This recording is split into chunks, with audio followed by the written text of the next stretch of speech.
So Alabama opens the home season with a win over New Mexico State, 62-10. Welcome into the Nick Saban Show, presented by Truckworks. With the coach, Nick Saban, I'm Jim Dunaway for Chris Stewart. And Coach, open the season at home with a victory. You talked focus all week. Tell me about the team's focus coming into this one.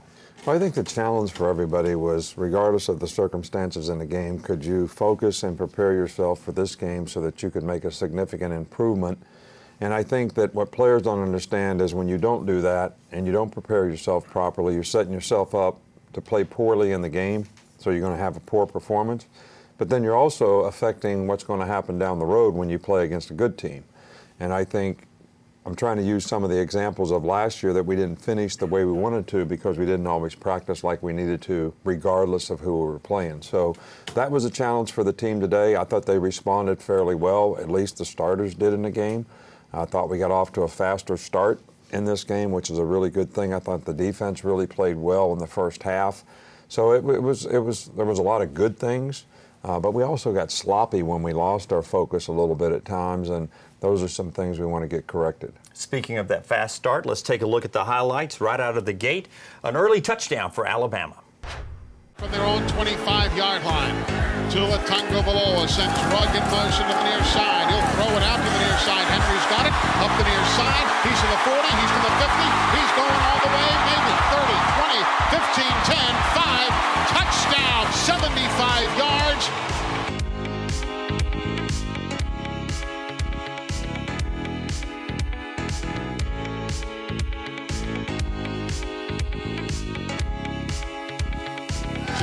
Play action, has pressure, steps up, loads up and throws a BB caught by Devontae down around his ankles at the 48-yard line. He fights across the 50, and he is inside of the 47-yard line.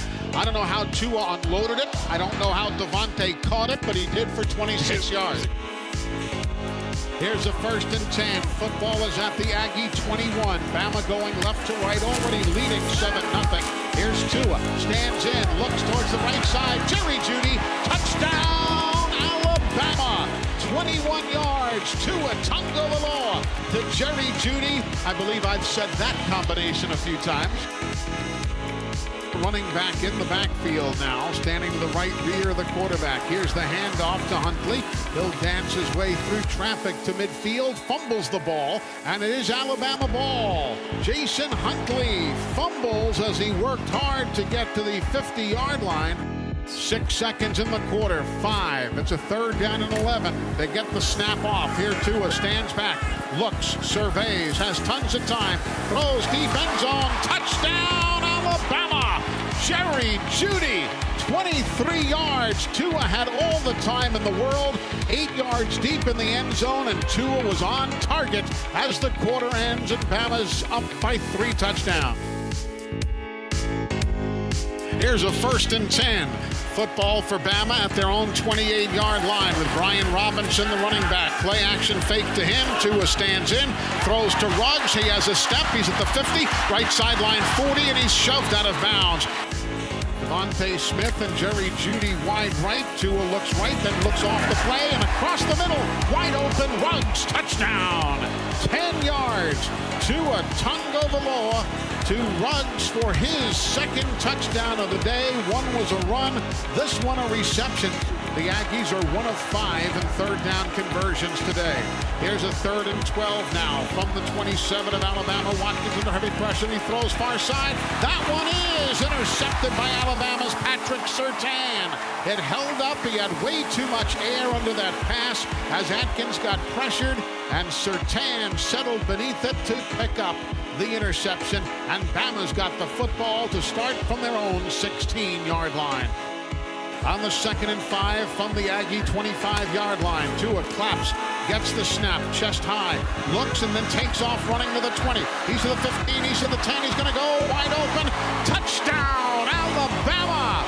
25 yards with everybody covered. Tua Tagovailoa takes off for the rushing touchdown.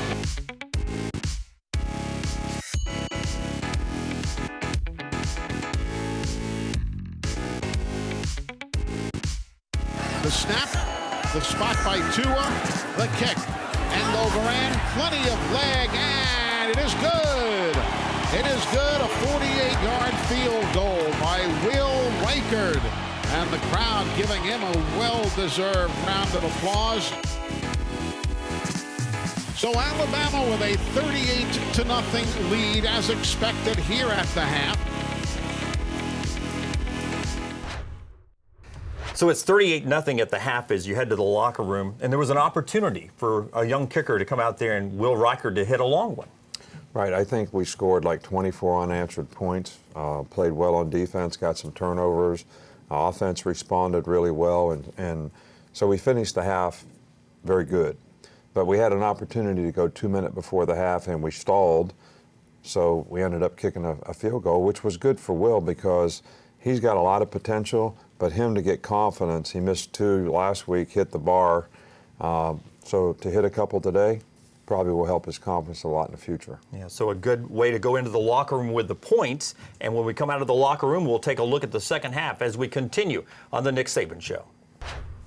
The Nick Saban Show is brought to you by the University of Alabama, where legends are made, and by Tiffin Motorhomes, made to move you.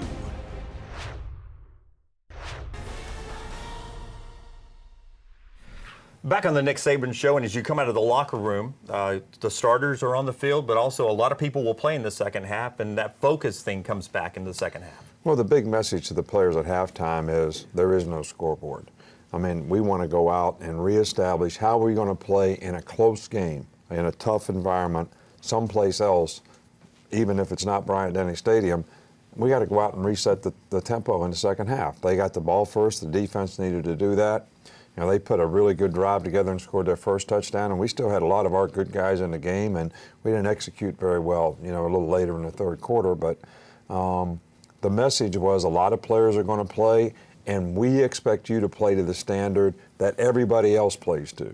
And I was a little disappointed in that in the fourth quarter. I didn't think those guys did that. We'll take a look at the second half highlights now.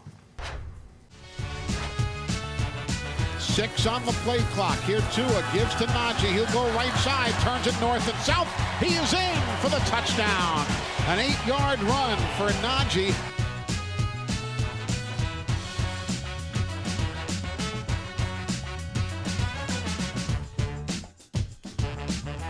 Here's the 7th play of the drive now. 1st and 10 Bama from the Aggies 19 inside the Chick-fil-A red zone.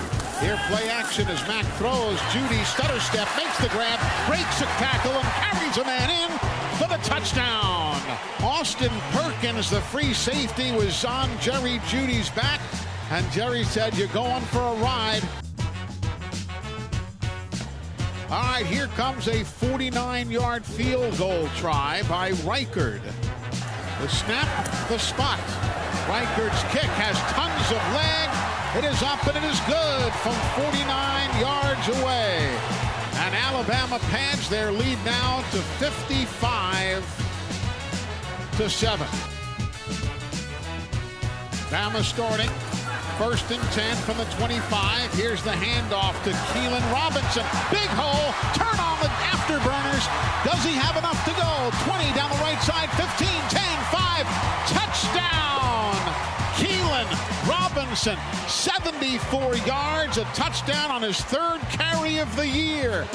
That is what that man brings to the table. When that afterburner kicked in, nobody was going to get him.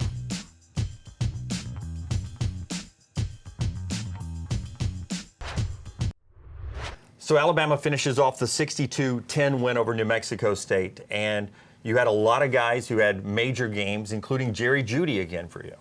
Well, Jerry played well. Tua played well. You know, we probably had some changes in the offensive line. I think those guys were a little better in this game.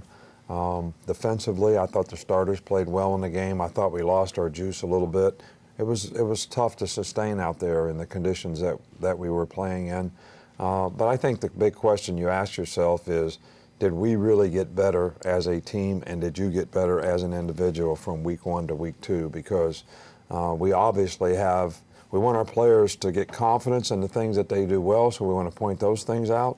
But we also want to correct the things that we need to improve on, because we're going to play against some really good competition down the road. All right, so Alabama wins their first home game, 2-0 now on the season. South Carolina to come. When we come back on the Nick Saban Show, you'll meet one of our all-access coaches, plus one of the seniors on this year's Alabama team. That's still to come. The Nick Saban Show is brought to you by AT&T. More for your thing, that's our thing. Proud sponsor of the Crimson Tide. By Trustmark. People you trust. Advice that works.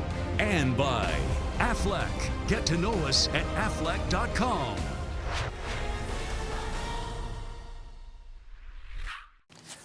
Welcome back into the Coach Nick Saban Show, and we want to look for a turning point in this game, the 62-10 win over New Mexico State. Give me a turning point, Coach. Well, I think early in the game we scored very quickly, and then we went 3 and out and kind of had a lull on offense, and then we got a turnover on defense, got a fumble recovery, and then we reeled off 24 unanswered points, which I think was really important to get us ahead 38-0, and I think that was the real turning point. Probably the fumble and the momentum that created and the scores that ensued after that. Our All Access every week is brought to you by our friends at Mercedes-Benz, and this week we go All Access with Carl Scott. Tell me about Carl. Well, Carl's been a great addition to our staff. You know, he's a fantastic person, great family.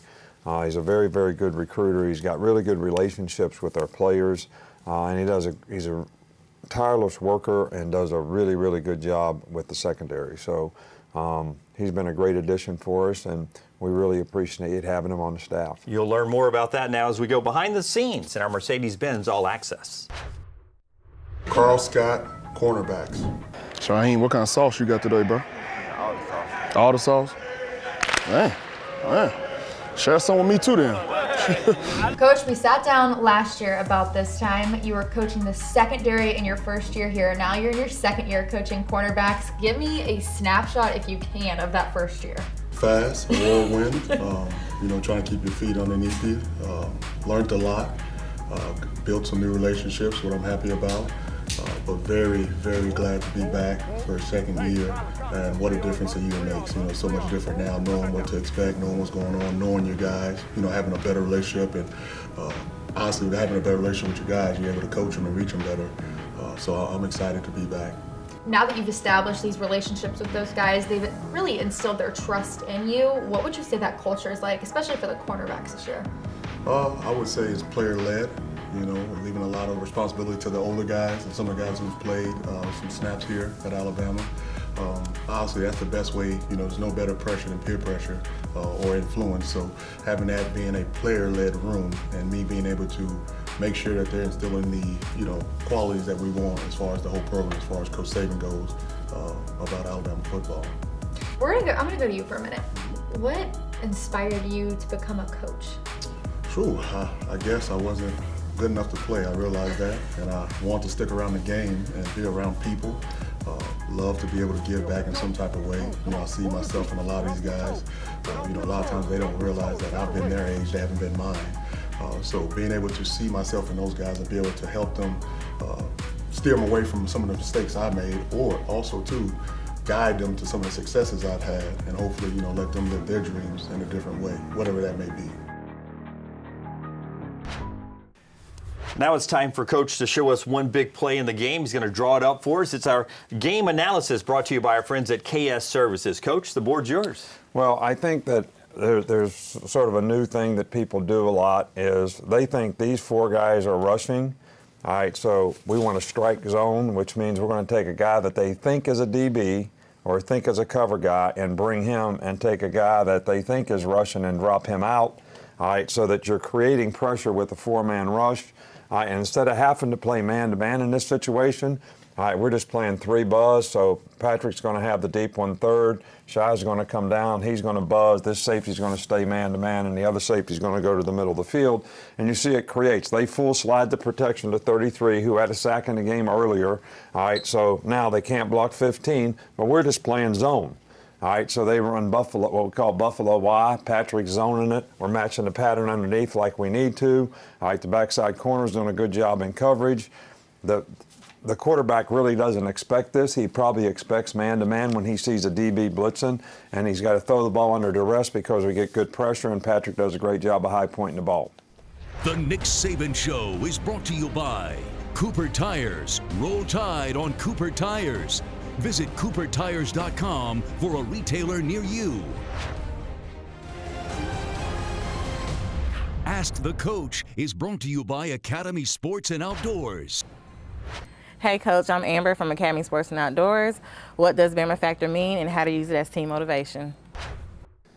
Amber, when I talk about the Bama Factor, I'm really talking about three things that we've always prided ourselves in as a program. One is we're always going to have a very disciplined team.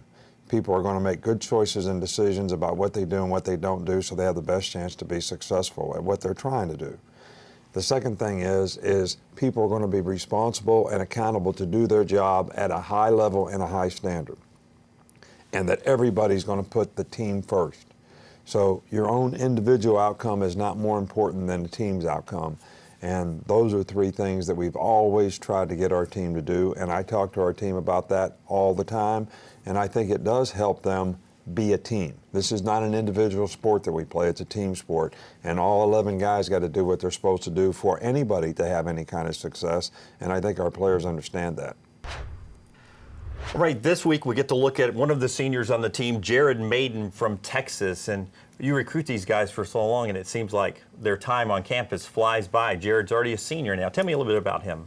Well, you know, I really appreciate when guys do what Jared's done. You know, he's worked really, really hard for 3 years, and he's played, but now he's a starter in the 4th year. And a lot of guys aren't willing to make the kind of sacrifice and a commitment to develop so they can play their senior year. You know, they get frustrated and all that. So he showed a lot of competitive character. He's a good person. He's a bright guy. It's important to him. And I think he's going to be very successful in his life because of who he is. Let's learn more about Jared Maiden. Jared Maiden, safety from Garland, Texas. Snap, here's the rush. Down goes Fitzgerald. It'll be the 4th sack of the day. From Texas, how did you end up here? I ended up here like a couple weeks before signing day. And I liked it. I was like, man, you can't go wrong coming to Alabama. Like, you can't. It's, you know, Coach Saban's here. They're winning a lot. You can, I mean, here you can really be a legend. You can really be known. So it was an easy choice to go to Alabama. And off the field, if you're not here on the field, what are you doing? What am I finding you doing? Off the field, you'll find me playing the game, or sometimes I can play the piano every now and again. So like I don't have one in my home no more because Diggs took my piano keyboard. But sometimes I'll go over to the dorms. They have pianos, and I'll play in there sometimes. Story, have you played for Coach Saban? Have you played for anybody? Do they know the talent? Yeah, they all know. I used to play at, I played with Miss Terry. My senior year when I came on my official visit, me and her had played. And I think that was on YouTube, it was on something. But people definitely know like, I can play the piano. Now let's go back to the football field. Last one for you. Where is your head at going forward, going into this senior season for yourself? I mean, just going forward. I mean, right now I'm just trying to, you know, get better every day, push myself to be the best I can be. You know, just to keep on pushing. Coach Cochrane gonna push me, Coach Saban gonna push me. You know, just trying to keep learning as much as I can the playbook, learning how to watch film, there's no limit to the amount of things I can learn. So right now I'm just trying to do better through learning and do better through pushing myself. The Nick Saban Show is brought to you by AT&T, the official wireless provider of the Crimson Tide. AT&T, mobilizing your world. Here's what's next, presented by AT&T. Welcome back to the Nick Saban Show. As we wrap up this week, we'll look ahead to next week. Back into the SEC, back on the road in the first SEC game at South Carolina. Right, well, all I remember is the last time we went there, it wasn't a great experience. So we have a lot of respect for Will Muschamp and the program that they have at South Carolina. I know they lost tough to North Carolina the first week, but it's going to be a challenging game for us on the road and a tough place to play. And Our guys are certainly going to need to be really focused all week to get prepared to play well in this kind of environment against this kind of team. So Alabama on the road to start SEC play. We'll see you at the stadium in Columbia, 2:30 on CBS. You'll listen to it with Eli and everybody on the Crimson Tide Sports Network. And then we'll see you back here next week on The Nick Saban Show. The Nick Saban Show is brought to you by Coca-Cola. Share a Coke. By Cooper Tires. Count on Cooper, an American company since 1914. And by Trustmark. People you trust. Advice that works.